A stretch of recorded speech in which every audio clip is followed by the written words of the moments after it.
사랑하는 성도 여러분, 우리 하나님께서는 세상을 창조하실 때 우연히 창조하신 게 아니라 그 창조의 목적을 가지고 창조하셨습니다. 그래서 창조되어진 모든 피조물에는 그 하나님이 창조하신 본래의 목적과 그렇기 때문에 본래의 사용법이 있다라고 할 수 있습니다. 하나님이 우리를 창조하셨죠. 그렇기 때문에 창조되어진 우리의 신체 기관 하나하나에도 그 원래의 목적과 원래의 사용법이 있다라고 할 수 있죠. 여러분, 하나님이 우리의 입을 왜 창조하셨습니까? 그 입으로 하나님을 찬양하고 하나님을 높여드리고 또 하나님이 허락하신 내 옆에 있는 믿음의 사람들 또 하나님의 형상들을 사랑하고 축복하라고 허락해 주신 것이죠. 그런데 여러분, 문제는 인간이 죄를 짓고 난 다음에 그 원래의 목적과는 전혀 다른 방법으로 이 신체 기관들을 사용하기 시작하는 거죠. 그래서 하나님을 찬양하라고 주신 입술을 가지고 하나님을 저주하고 원망하고 부인하고 또 정말 사랑하고 축복하라고 주신 입술을 가지고 누군가를 비방하고 무너뜨리는 말들을 우리는 하면서 살아가고 있는 것입니다. 우리의 손도 마찬가지다라고 할 수 있어요. 하나님이 우리에게 손을 허락해 주신 이유는 이 손으로 하나님을 높여드리고 하나님의 사역을 감당하며 무엇보다 옆에 있는 사람들을 섬기고 사랑하는 일에 사용하라고 허락하신 건데, 죄악으로 인해서 여러분, 우리는 이 손을 가지고 오히려 하나님을 대적하는 일들을 하고요, 오히려 하나님이 허락해 주신 사람들을 무너뜨리고 괴롭히는 일들에 사용하며 살아가고 있는 것이죠. 여러분, 오늘 본문 말씀에서는 하나님이 정말로 미워하시는 일들을 우리에게 얘기해 주고 있는데요, 그게 무엇이냐면 무죄한 자의 피를 흘리는 손이다라고 얘기하고 있습니다. 하나님께서는 우리의 손을 가지고 무죄한 자의 피를 흘리게 하는 행동을 너무나도 미워하신다는 것을 의미하는 거죠. 무죄한 자의 피를 흘리는 손이란 것은 과연 무엇일까요? 이 표현은 이 잠언 말씀에만 기록되어 있는 것이 아니라 성경의 다른 부분에도 상당히 많이 기록되어 있습니다. 근데 사용되어진 그 문맥들을 보게 되면 이 표현은 단순히 누군가에게 신체적인 상해를 가해서 눈앞에 보이는 피를 흘리는 것만을 의미하는 게 아니라 정말 연약하고 또 어찌 보면 무죄한 사람들을 괴롭히고 착취해서 그들의 신체적으로 또 그들을 정신적으로 무엇보다 그들을 물질적으로 괴롭히는 모든 악한 행위들을 통칭하는 표현이다라고 할 수 있습니다. 하나님께서는 이런 일들을 미워하신다라고 말씀하고 계신 것이죠. 제가 설교를 준비하면서 이 말씀을 이렇게 읽어 내려가는데 떠올랐던 인물이 본디오 빌라도였어요. 여러분, 빌라도는 로마 황제가 임명한 유대 지방을 다스리던 총독이었습니다. 그래서 유대인들에 의해서 반역죄라고 하는 거짓 죄목으로 고발당한 예수님의 그 최종 판결을 내려야 되는 재판관이 빌라도였어요. 그래서 빌라도가 예수님을 이렇게 신문합니다. 그 신문을 다 끝내고 난 다음에 빌라도가 이런 결론을 내리죠. 내가 보기에 이 사람은 죄가 없다. 빌라도는 이미 수차례 유대인들에게 예수님은 아무런 죄가 없는 분이다라는 어떤 재판의 결과를 이야기하게 됩니다. 근데 그럼에도 불구하고 이 빌라도는 무죄한 예수님을 무죄하시다는 것을 알면서도 십자가라고 하는 당시에 가장 악한 죄인이 받는 형벌로 내어 몰게 된 것이죠. 왜 그랬을까요? 왜 본디오 빌라도는 무죄한 예수님을 십자가형에 처한 것일까요? 그 이유가 마태복음 27장 23절 말씀에 4절 말씀에 기록되어 있습니다. 우리 함께 읽어보겠습니다. 시작. 빌라도가 빌라도가 아무 성과도 없이 도리어 밀란이 나려는 것을 보고 물을 가져다가 무리 앞에서 손을 씻으며 이르되 이 사람의 피에 대하여 나는 무죄하니 너희가 당하라. 여러분, 왜 빌라도가 무죄한 예수님을 십자가로 보냈습니까? 밀란이 일어나려는 것을 보고라고 얘기하고 있죠. 이 유대 지방은 로마가 다스리던 수많은 지역들 중에서도 밀란이 자주 일어나는 곳이었어요. 유대인들은 로마의 지배를 전혀 인정하지 않았습니다. 거기다가 이 본디오 빌라도는 다른 총독들과는 다르게 유대인들에게 되게 혹독하게 대했던 총독이었어요. 그들을 모욕하기도 일쑤였고요, 그들을 또 학살하는 일들도 있었습니다. 그래서 유대인들이 이미 분노해서 이 로마 황제에게 수많은 탄원서를 써 보냄으로써 이 빌라도가 로마 황제에게 소환당했던 경험이 있었습니다. 그 뒤에 밀란이 일어나게 된다면 빌라도의 정치적인 입지는 너무나도 좁아지게 되는 것이죠. 또다시 로마 황제에게 소환을 당하게 되면 그는 어쩌면 총독의 자리를 놓치게 될, 잃어버리게 될 위기 가운데 처해 있었습니다. 그래서 빌라도는 예수님이 무죄하다는 것을 알면서도 자신의 손을 물로 씻으면서 이 사람의 피는 나와 아무런 상관이 없다라고 하며 예수님을 십자가로 내모은 것이죠. 사랑하는 여러분이 빌라도가 무죄하신 예수님을 십자가로 보내는 행동 속에 담겨져 있는 그의 마음이 무엇입니까? 이 한만장으로 표현할 수 있을 것 같아요. 나만 아니면 돼라는 거죠. 나만 아니면 돼. 지독하게 이기적으로 철저하게 개인주의적으로 살아가고 있는 게 죄된 우리의 모습입니다. 그래서 여러분, 무죄한 자의 피를 흘리는 손을 다르게 표현하면요, 이런 것과 같습니다. 자신을 목적으로 두고 다른 사람을 수단화시키는 거예요. 나의 만족과 행복과 유익을 위해서 다른 사람을 도구로, 수단으로 사용하는 행동을 의미하는 것입니다. 여러분, 우리는 이런 생각들과 이런 모습들을 경계해야 됩니다. 저도 이걸 경계하려고 정말 노력합니다. 하나님이 저에게 붙여주신 우리 부교육자분들, 부목사님들, 전도사님들을 저는 도구로 수단화시키지 않으려고 부단히 노력합니다. 여러분, 이분들은 물론 하나님이 저에게 위임해 주신 이 범어교회를 저를 도와서 섬기기 위해 이곳에 오신 분들이에요. 그래서 저의 말을 들어야 되고요, 제가 나아가고자 하는 방침대로 이분들이 섬기셔야 됩니다. 그런데 그렇다고 해서 제가 이분들을 수단화시킬 수 있는 것은 아니죠. 저의 어떤 행복과 저의 목회와 저의 만족을 위해서 이분들을 사용할 수 있는 대상은 아니라는 것입니다. 왜냐하면 이분들 한 분 한 분이 하나님의 존귀한 형상들이고 하나님이 부르셔서 귀하게 사용하시는 하나님의 종들이기 때문이죠. 여러분, 부목사님들을 대할 때, 부교육자분들을 대할 때도 여러분도 이분들을 수단으로 대하시면 안 됩니다. 우리가 월급 주고 우리가 돈 주면서 부리고 마치 도구처럼 언제든지 바꿔 쓸 수 있는 사람으로 대해서는 결코 안 되는 것이죠. 이분들은 존귀한 하나님의 형상입니다. 제가 교육자분들에게도 늘 이야기해요. 여러분, 성도님들을 결코 숫자로 보지 마십시오. 성도님들을 영혼으로 대해야 됩니다. 한 명 한 명 소중하지 않은 영혼이 없습니다. 여러분, 제가 그 밴쿠버에서 좀 작은 교회 담임 목회를 할 때 한 6개월이 지나도록 새신자가 한 분도 오지 않았어요.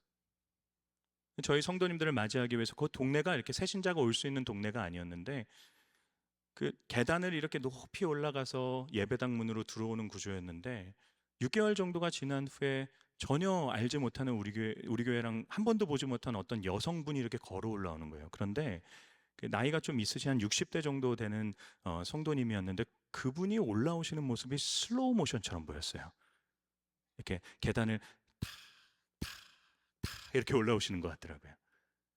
근데 그 영혼이 온다라는 것이 제게 주는 이 임팩트가 너무나도 컸어요. 야, 그냥 교회를 다니지 않는 그분이 새로 우리 교회에 오셨다는 것 때문에 설교를 하는데 제가 이렇게 그분만 보면서 설교를 했어요. 저는 그 마음을 잊지 않으려고 합니다. 영혼이잖아요, 영혼. 여러분, 직장에서 어떠십니까? 여러분이 누군가의 상사이십니까? 여러분이 어떤 사업체를 운영하고 계십니까? 여러분 밑에서 일하는 분들을 여러분 영혼으로 대하셔야 됩니다. 그들을 수단화하시면 안 돼요. 그들을 도구로 생각하시면 안 됩니다. 이 사회의 가장 큰 문제 중에 하나가 뭔지 아세요? 사람을 비인격화시키는 거예요. 사람을 기능적으로 사용하려고 하는 겁니다. 사람을 사람 자체로 하나님의 형상으로 보지 않고 어떻게든 도구로, 어떻게든 기능적으로만 그 사람을 이용하려고 하는 것이 이 사회의 심각한 문제인 것이죠. 여러분, 그리스도인들은 인간을 그렇게 대해서는 안 됩니다. 가정에서는 어떻습니까? 내 배우자는 하나님께서 내가 평생 사랑하고 헌신하고 섬기라고 내게 붙여주신 사람이죠. 그런데 우리는 어쩌면 배우자를 나의 유익과 만족과 행복을 위한 어떤 수단으로서 사용하고 있는 것은 아닙니까? 우리는 부모님을 어떻게 대하고 있습니까? 부모님은 하나님께서 정말 나를 이 땅에 존재하게 하신 존재죠. 눈에 보이지 않는 하나님 대신에 하나님처럼 섬기라고 허락해 주신 존재가 부모님들인데, 여러분, 우리는 어쩌면 부모님을 나의 필요를 채우기 위한 도구 정도로 생각하고 있는 것 아닙니까? 우린 자녀들을 어떻게 생각하고 있습니까? 우리는 어쩌면 자신의 꿈과 자신의 목표를 자녀들에게 투영해서 자녀들을 통해 나의 기쁨을 만들어내려고 하고 있는 것은 아닙니까? 제가 학원 강사를 하면서 어떤 제가 있던 학원은 그 상가 건물 안에 있던 학원이었어요. 거기는 1층에 문방구 하나를 빼고는 다 학원이었습니다. 대치동이었어요. 그래서 애들이 학교 끝나고 딱 그 상가에 들어오면 학원을 도는 거예요. 그리고 저녁 늦게 그 학원에서 나갑니다. 그래서 제 이렇게 캐리어 끌고 다니면서 애들이 저한테 수업 받으러 왔던 초등학교 저학년 애한테 제가 물었어요. 야, 넌 꿈이 뭐야? 그때 걔가 이런 얘기를 했습니다. 일단 의사 되고 생각하려고요. 엄마가 이제 의사 하라니까 나는 뭐 뭘 해야 될지도 모르겠고 아무 상관이 없는데 그냥 의사 되고 그다음에 내가 하고 싶은 걸 찾겠다는 거죠. 그럼 전 청소년 사역하면서 부모의 그 욕망 때문에 피눈물 흘리는 아이들을 너무나도 많이 봤습니다. 우리는 어쩌면 우리 주변에 있는 사람들을 수단화시키고 있는 것은 아닙니까? 도구로 나의 욕망과 나의 어떤 마음의 만족을 충족하기 위해서 사용하고 있는 것은 아닙니까? 하나님 이런 것들을 미워하신다 말씀하십니다. 왜냐하면 여러분, 이런 모습들은 하나님께서 인간에게 의도하셨던 모습과는 정반대의 모습이기 때문이에요. 하나님이 인간에게 어떤 인생을 살라고 말씀하십니까? 이렇게 말씀하시잖아요. 너희는 세상의 빛과 소금이다. 이게 뭘 의미하는 줄 아세요? 세상이 너희를 위해 존재하는 게 아니라 너희가 세상을 위해 존재하는 거다 말씀하시는 거예요. 하나님이 우리에게 원하시는 것은 우리를 사용해서 세상을 유익하게 하는 일이다라는 것을 말씀하시는 겁니다. 여러분의 자녀들에게 이걸 꼭 가르치셔야 돼요. 너는 세상의 빛과 소금이 되어야 될 사람이다. 네가 열심히 공부하고 네가 열심히 노력하고 네가 최선을 다해야 되는 이유는 너가 잘 먹고 잘 살기 위해서가 아니라 하나님이 너를 통해 어두운 세상을 밝히기를 원하시기 때문이다. 하나님이 너를 통해 썩어지는 세상을 원래의 모습대로 회복시키길 원하시기 때문이다. 여러분, 아이들에게 이걸 반드시 가르치셔야 돼요. 여러분, 저는 지금 이 대한민국이 너무나도 혼란스럽잖아요. 이 혼란스러운 대한민국을 보면서 제 스스로에게 늘 기도하면서 묻는 게 있습니다. 내가 무엇을 할 수 있을까? 제가 할 수 있는 일들이 여러 가지가 있겠죠.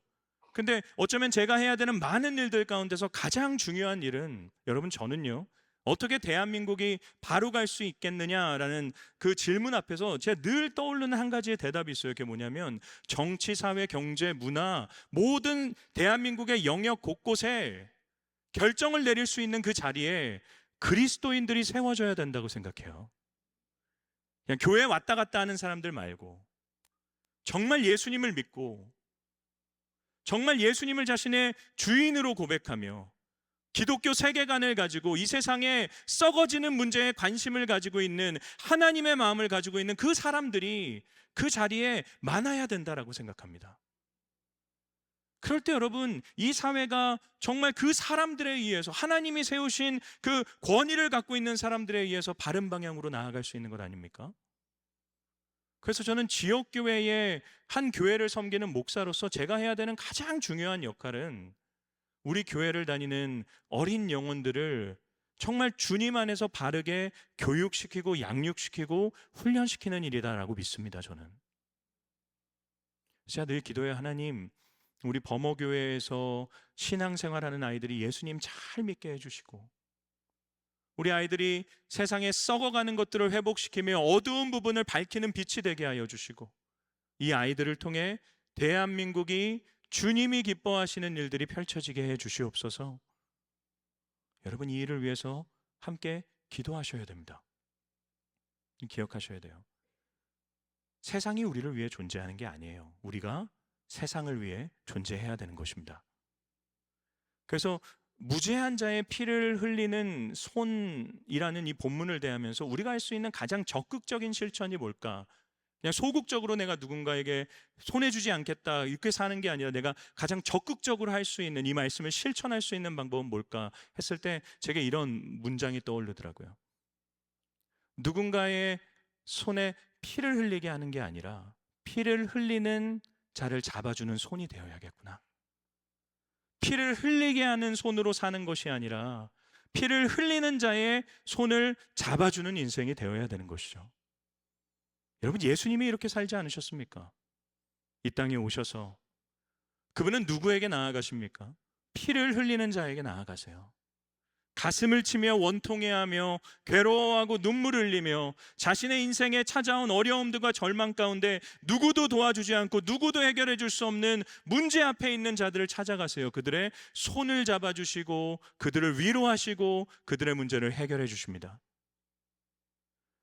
예수님은 자신의 유익을 위해서 다른 사람을 사용하지 않으세요. 예수님은 오히려 정반대십니다. 다른 사람을 목적으로 삼고 자신을 수단으로 사용하십니다. 그들의 행복과 만족과 유익과 그들의 구원을 위해서 오히려 자기 자신의 목숨을 그들을 위해 허비하시고 사용하신 것이죠. 여러분, 이게 십자가의 정신입니다.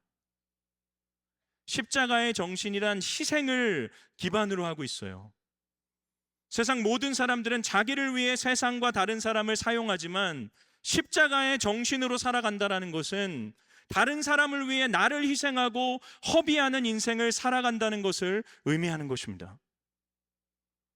사랑하는 여러분, 저는 저와 여러분이 이 십자가의 정신으로 살아갈 수 있기를 진심으로 소망합니다. 문제는 뭐냐면 저와 여러분은 이 십자가 앞에서도 이기적인 인생이라는 거예요. 우리는 사실 십자가 위에서 내려오는 그 은혜를 누리기만을 원하지 내가 그 십자가를 짊어지고 살아가는 건 원하지 않습니다. 자신을 내어주신 십자가 앞에서도 우리는 이기적으로 그 십자가의 용서만을 구하며 내 마음대로 살아가다가 이 자리에 와서 오늘도 나를 용서하신 하나님 은혜 앞에만 나오기를 원해요. 근데 여러분, 그렇게 사는 것은 진정한 신앙생활이라고 할 수 없죠. 사도 바울이 갈라디아서 2장 20절 말씀에서 하신 말씀을 기억하셔야 됩니다. 우리 함께 읽어보겠습니다. 시작. 내가 그리스도와 함께 십자가에 못 박혔나니 그런즉 이제는 내가 사는 것이 아니요 오직 내 안에 그리스도께서 사시는 것이라. 이제 내가 육체 가운데 사는 것은 나를 사랑하사 나를 위하여 자기 자신을 버리신 하나님의 아들을 믿는 믿음 안에서 사는 것이라. 바울은 그리스도인은 어떻게 정의합니까? 그리스도와 함께 십자가에 못 박힌 자라고 정의합니다. 우리가 알고 있는 정의와는 좀 다르잖아요. 우리는 늘 어떻게 정의합니까? 예수님이 십자가에 날 위해 못 박히셨고 나는 박히지 않았다고 생각해요. 근데 성경은 우리에게 얘기합니다. 그리스도인은 예수님과 함께 십자가에 못 박힌 인생이다. 예수님이 나를 위해 십자가에서 죽으신 것처럼 나 역시도 이제 그분과 함께 십자가에 못 박혔다. 이제 예수님을 알기 전에 나의 모든 인생은 끝났다.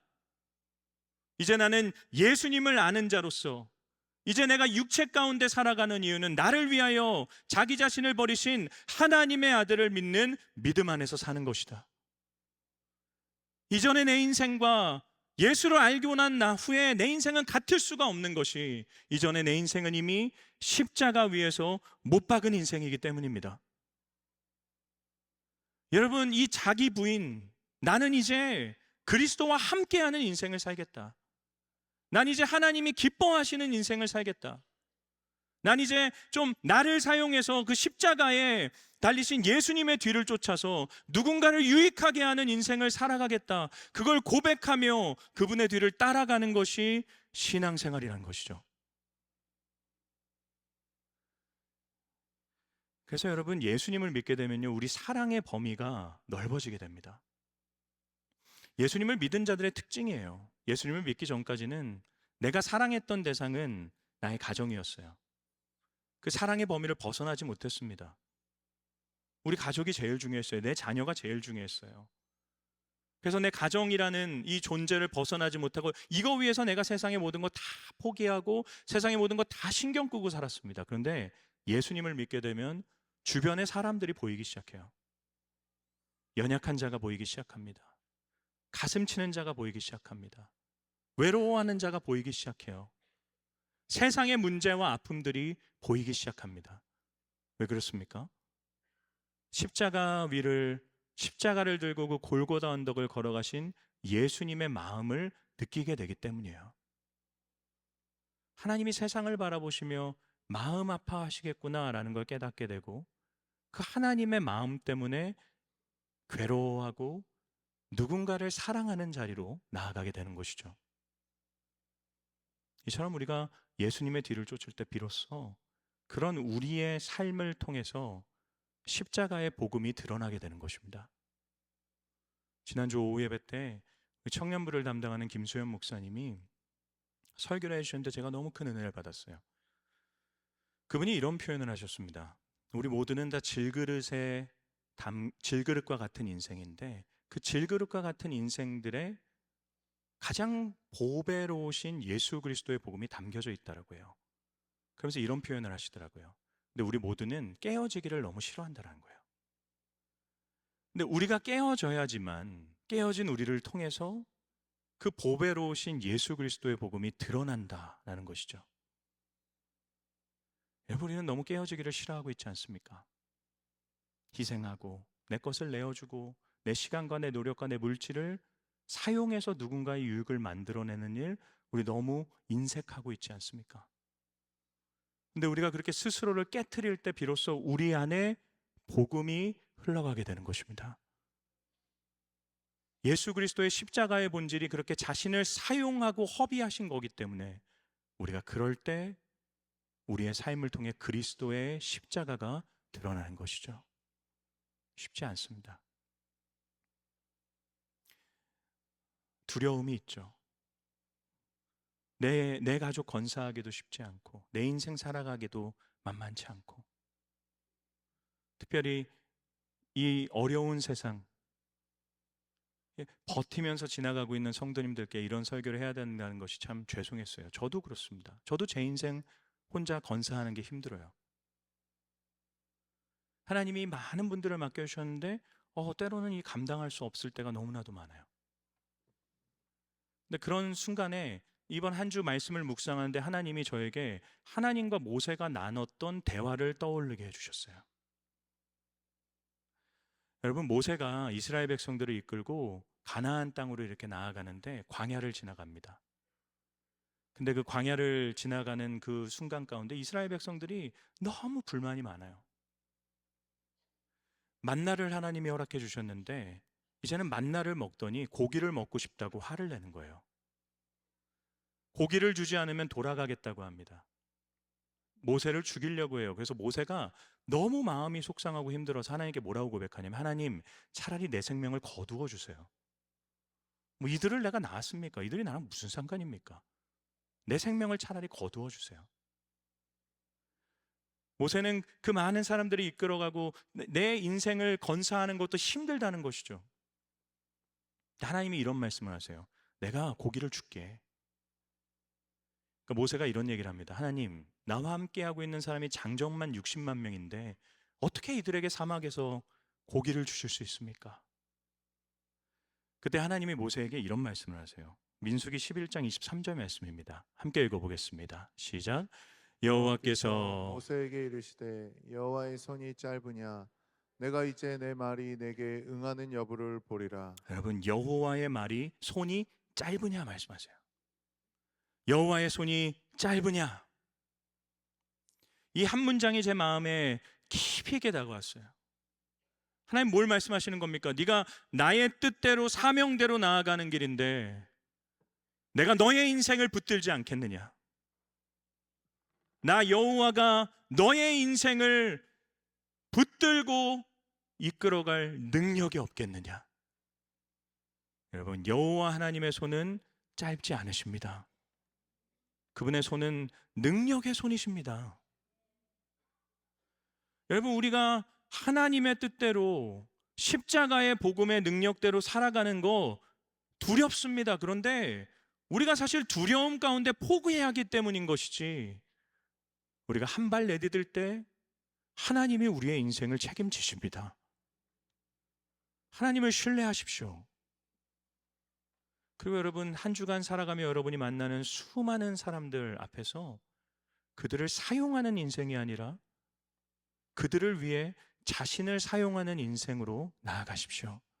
여러분의 인생을 좀 깨트리십시오. 그럴 때 우리 가운데서 흘러나오는 복음의 그 향기를 통해서 여러분 주변에 있는 누군가가 예수께로 돌아오는 구원의 도구로 쓰임받게 될 줄을 믿습니다. 한 주간 이런 축복의 삶이 될 수 있기를 주님의 이름으로 축원합니다.